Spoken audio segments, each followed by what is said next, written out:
इंतजामिया ने Islamabad high court की डायरेक्शन के ऊपर पाकिस्तान तहरीक इंसाफ को जलसा करने की इजाज़त दी है। तो 39 शराइत जो रखी हैं, क्या उन शराइत के ऊपर अमल दरामद होगा? और अगर एक भी शर्त नहीं मानी जाती, उसमें भी कोई रद्दोबदल देखने में आता है, तो फिर उसके कॉन्सिक्वेंसेस क्या होंगे? मौजूदा मंजरनामे में जो हिकमत अमली है आने वाले दिनों की, जब लाहौर हाई कोर्ट में भी दरख्वास्त दायर कर रखी है कि पंजाब में जलसों की इजाज़त दी जाए, तो इतनी गर्मी में जलसों के हवाले से जो हिकमत अमली है उस पर अमल दरामद किस हद तक हो सकेगा, और कानूनी मंजरनामे में किस हद तक रिटेलिएशन जारी रहेगी, और हुकूमत जो कशीदगी कम करने के इंदिए का इजहार कर रही है, क्या वो कशीदगी कम हो सकती है? कोई उसमें कोई क्वेश्चन पैदा हो सकता है? इसी बारे में बात करेंगे। पाकिस्तान तहरीक इंसाफ के रहनुमा मेहरबानो कुरैशी साहिबा ने हमें ज्वाइन किया है। मेहरबानो साहिबा, बहुत शुक्रिया आपके वक्त का। मेहरबानो साहिबा, सबसे पहले तो इस्लामाबाद के जलसे के हवाले से बात कर लेते हैं। क्या समझती हैं कि 39 शराइत के ऊपर अमल दरामद हो सकता है, या फिर ये 39 शराइत लागू करके एक किस्म से आपको जलसे की इजाज़त नहीं दी गई?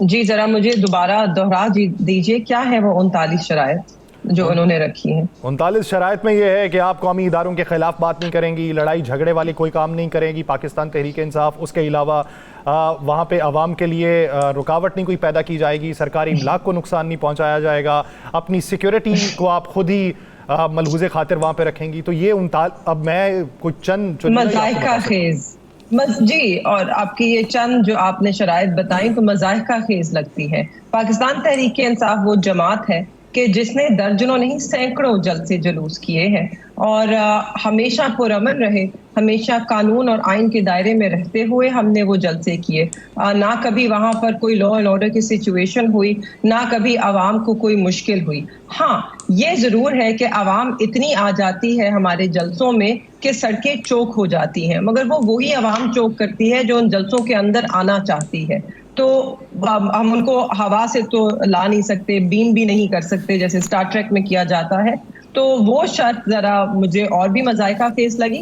मगर देखिए, जो एक आईनी हदूद होती हैं और एक जो आर्टिकल 19 हमें ये इख्तियार देता है फ्रीडम ऑफ एक्सप्रेशन का, कि उसके अंदर हम जो बात करना चाहें आवाम के सामने रखना चाहें, उससे तो हमें कोई नहीं रोक सकता।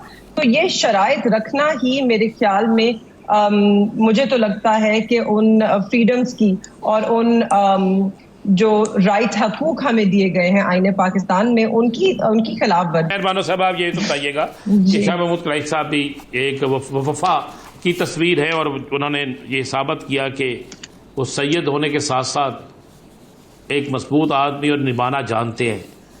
अब ये कहा जा रहा है, शर्जील मेमन का कहता है जी जेल के अंदर उन्हें बड़ी सहूलियात मिली हुई हैं। हुकूमत कहती है कि जेल के अंदर से ट्विटर इस्तेमाल होता है, इंटरव्यू होते हैं, आप तो मुलाकात करने जाते हैं। क्या आप लोगों के पास कोई ऐसा कागज होता है जो अंदर तक पहुंच जाए, या अंदर से कागज बाहर तक आ जाए? जी, हम तो अपने जो मेरे बच्चे कभी कभी कोई कार्ड्स बना कर देते हैं, या एक दफ़ा उन्होंने कोई ख़त लिख कर दिया, तो वो भी हम खुद अंदर नहीं लेके जा सके। हमें इंतज़ामिया के साथ ही छोड़ना पड़ा, पता नहीं उनको मिला कि ना मिला। इस तरह की हमें तो कोई सहूलियात मौसूल नहीं है। जहाँ तक खान साहब और शाह महमूद कुरैशी साहब का सवाल है, उनको ऐसी कोई सहूलियात नहीं। और ये जो एक बयानिया बनाया जाता है और हुकूमती जमातों की तरफ से कहा जाता है कि इतने लाखों रुपए महीने के लगते हैं खान साहब के खाने पे, और उनको ये सहूलियात हैं और एसी लगा हुआ है, बिल्कुल गलत है। खान साहब के खाने के जो पैसे हैं उनकी फैमिली अदा करती है, जो भी उनको मिलता है। और एक आदमी 60-70 लाख रुपए का खाना किस तरह खा सकता है, मुझे तो मालूम नहीं, कोशिश करके भी नहीं हो सकता। और आपको मालूम है महंगाई ज़रूर है, देसी मुर्गी भी महंगी हो गई, मगर खान साहब के जो वो अपना दही खाते हैं, देसी मुर्गी खाते हैं, देसी घी में खाना खाते हैं, इसमें 60-70 लाख का बिल नहीं आता। और जहाँ तक कि उन्होंने लिखा कि जी 7 कमरे हैं और वर्जिशों की पता नहीं एक पूरा जिम है, तो एक साइकिल है वो अदालत से इजाज़त लेकर दी गई थी। कुछ हफ्ते वो जेल के बाहर ही पड़ी रही, फिर वो अंदर कमरे में पड़ी रही, तो बड़ी मुश्किलों से इजाज़त लेके अदालत के हुक्म पर उन तक वो पहुंचाई गई। सिर्फ एक वो चीज़ है जो उनके पास है। چھوٹا سا سیل ہے. ہمیں یاد ہے جب ہم اڈیالہ جایا کرتے تھے جیل کورٹ میں, کورٹ جو لگتی تھی اڈیالہ میں, سردیوں کا موسم تھا, تو خان صاحب تب ہمیں یہی بتاتے تھے کہ ان کے سیل میں تو سورج کی روشنی تک نہیں آتی, کوئی دھوپ نہیں آتی, اس میں بہت زیادہ سردی ہوا کرتی تھی. اور میرے والد کا جو سیل ہے وہ بتایا کرتے تھے کہ 2 طرف سے کھلا ہے تو اس میں ٹھنڈی ہوا آیا کرتی تھی, اور اب گرمیاں ہیں تو اس کے اندر دھوپ ہی دھوپ آیا کرتی ہے.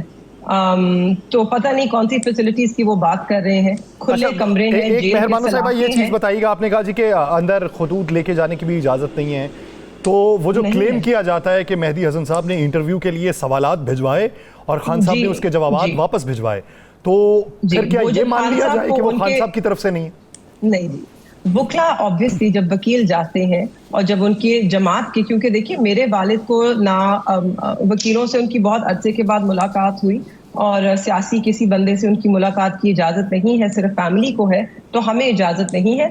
خان صاحب کو جب جماعت کے لوگ ملنے جاتے ہیں اور ان کے وکلا ملنے جاتے ہیں تو وہ ضرور ایک کاغذ پین سے لے کر جاتے ہیں, مگر آپ کو معلوم ہے ایک شیشے کی دیوار ہے جس کے پیچھے آر پار ہم بیٹھتے ہیں, تو انہوں نے اگر وہ سوال پڑھ کے خان صاحب کو سنائے ہوں گے اور خان صاحب نے سوالوں کے جواب دیے ہوں گے, جو کسی نے اس پہ نوٹس لکھ لیے ہوں گے اور باہر دیے ہوں گے. اسی طرح کوئی بھی گفتگو ہوتی ہے, اور وہ اسی طرح اپنے ڈائریکشنز بھی دیتے ہیں اور انسٹرکشنز بھی دیتے ہیں, اور جو وکیل ساتھ جاتے ہیں وہ ان کو نوٹ کر لیتے ہیں. دیکھیں وہاں پہ کیمرے بھی لگے ہوئے ہیں, وہاں پہ کیمرے بھی موجود ہیں, کیمروں کی فوٹیج موجود ہے. اگر کوئی ایسی چیز ہوتی تو ان کیمروں سے ہی آپ تک یہ سامنے لے آتے. بالکل, ہر چیز یہ ریکارڈڈ ہے, ہر بات, ہر کونا, ہر کمرے کا. چھوٹا سا کمرہ ہے. اور میں آپ کو ایک اور چیز بتا دوں, جو پچھلی دفعہ میری والد سے جب ملاقات ہوئی تھی تو ہم جس ملاقات کا کمرہ, ایک چھوٹا سا کمرہ ہے, اس میں نہ کھڑکی ہے نہ کوئی ایگزاسٹ فین ہے, تو اس دن بتیاں جل رہی تھیں مگر پنکھا نہیں تھا, اور کیونکہ وہ جیل کے اندر ہے ایڈمن بلاک میں, تو اس میں ایک اے سی بھی لگا ہوا ہے, وہ بھی نہیں آن تھا. تو مجھے گرمی لگ رہی تھی, تو میں نے کہا جی کوئی پنکھا تو آن کر دیجئے, تو تب انہوں نے کہا کہ جی اس کا فیوز بند ہے. تو ہم بیٹھے رہے, ہمیں گرمی لگ رہی تھی, ہمارے لیے مشکل تھی, مگر میرے والد کے ماتھے پر تو پسینہ تک نہیں تھا. تو میں نے ان سے کہا کہ کیا آپ کو گرمی نہیں لگ رہی؟ تو انہوں نے کہا, ویسے آپ اندازہ لگا سکتے ہیں کیا سہولیات موصول ہیں انہیں, تو انہوں نے کہا نہیں بھائی ہمیں تو عادت ہے, اکثر ہمارے کمرے میں بجلی نہیں ہوا کرتی, تو جو پنکھا بھی ہر قیدی کو موصول ہوتا ہے وہ پنکھا بھی نہیں چلتا ان کے کمروں میں 10-10 گھنٹے. اچھا مہربانو قریشی صاحبہ, جس طریقے سے آپ نے یہ دیکھا کہ خان صاحب سے منسوب روزانہ کی بنیاد پہ کوئی نہ کوئی بیان منظر عام پہ آ جاتا ہے, چودھری پرویز الہی وہاں پہ تھے تو ان سے منسوب بھی بیان آ جاتا تھا, یاسمین راشد صاحبہ بھی ان کا بھی بیان منظر عام پہ آ جاتا ہے. بڑا عرصہ ہوا شاہ محمود قریشی صاحب کا کوئی بیان منظر عام پہ نہیں آیا, نہ تو فیملی کے توسط سے نہ کسی اور توسط سے, تو کیا انہوں نے خاموشی اختیار کی یا مصلحتاً ان کی بات جو ہے وہ اعیانی؟ نہیں جی, بالکل بھی ایسی کوئی بات نہیں ہے, بالکل ان کے بیان آتے ہیں. جب یہ ایران کے صدر ان کا کریش ہوا تھا تو اس کے بعد ان کا بیان آیا تھا, اور ضرور وہ ہمیں جو انسٹرکشنز بھی دیتے ہیں وہ ہم جماعت کو ضرور دیتے ہیں ہمیشہ, اور جو بھی انسٹرکشنز اپنے حلقے والوں کے لیے دیتے ہیں ہم ان تک بھی پہنچاتے رہتے ہیں. ہاں ہر چیز شاید ہم پبلک نہیں کرتے, مگر جو پیغام جہاں پہنچانا ہوتا ہے یا جو جماعت کو کہنا ہوتا ہے ہم کہہ دیتے ہیں. ابھی دوبارہ ان کی ملاقات ہوئی تھی 9 مئی کے کیسز میں, ان کے وکیل بھی تھے, میرے بھائی بھی وہاں موجود تھے, تو باہر آ کے گفتگو بھی ہوئی. تو ایسی کوئی بات نہیں ہے, انہوں نے چپ تو بالکل اختیار نہیں کی. تو آپ کیا سمجھ رہی ہیں شاہ محمود قریشی صاحب, تو سائفر میں تو انشاءاللہ جو نظر آ رہا ہے وہ نکل جائیں گے. اب جو 9 مئی کے کیس ان پر پڑ گئے ہیں جبکہ وہ کراچی میں تھے, ان میں آپ کے لائٹس کیا بتا رہے ہیں, کیا پوزیشن ہے؟